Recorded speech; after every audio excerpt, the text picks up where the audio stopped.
Hey, what's up mga kaballers? Maligayang pagbabalik sa aking channel. Halina't pag-usapan natin ang balitang 3 core players ng Blazers ititrade na ngayong season. At ang balitang Quinton Post tanggal agad sa GSW, muntik pang ipahamak ang Warriors. Tara na't pag-usapan natin yan dito sa Basketball Hotshots.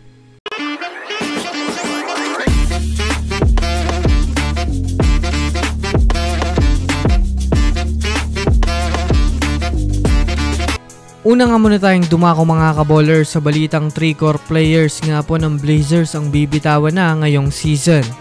Sa kasalukuyan nga po mga kaballers ay gusto na nga ng front office ng Blazers ngayon na mag-rebuild ng panibagong lineup dahil na rin naman nga po mga kaballers sa gusto ng Blazers mag-upgrade na ng panibagong team upang mag-improve na nga po ang kanilang karera sa bagong season ng NBA.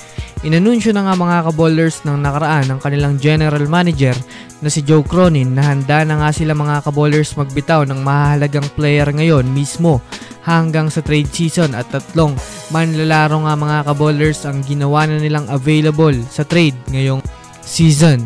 Ito nga po mga kaballers ay sina Anthony Simmons, Jeremy Grant at DeAndre Ayton.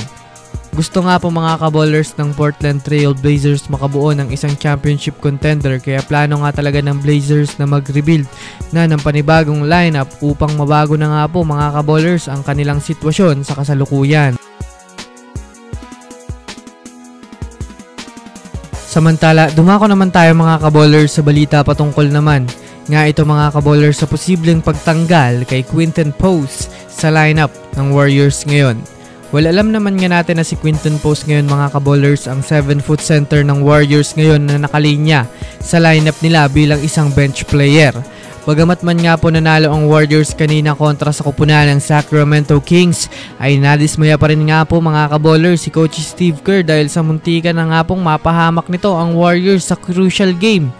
Yes mga kaballers, under 1 minute nga po nang magkaroon itong si Quinton Post ng turnover matapos ipasa niya sa kalaban ng bola na siya namang muntikan ikapahamak o ikatalo ng Warriors kanina. Mabuti na lamang ay hindi pumasok ang tira ng Kings bench player at nabawi pa ni Pat Spencer ang puntos. Sa nangyaring ang yun mga kaballers ay talaga namang di maiiwasan ni Coach Steve Kerr na madismaya at magalit. Kung titignan nga natin mga kaballers ng mabuti, malamaya nga po ang performance nitong si Quinton Post kaya maaaring tanggalin muna ito at ilagay sa G-League affiliate ng Warriors na Santa Cruz Warriors upang mahasa ito at mas gumaling palalo dahil na rin naman sa malalang training ang pagdadaanan niya sa team na iyon. So yun lamang mga kaballers, yan lang naman ang pag-uusapan natin ngayon. Pindutin ang subscribe and hit nyo na rin ang notification bell para sa mga susunod na updates sa mundo ng basketball. Again, this is Basketball Hotshots. Thanks for watching.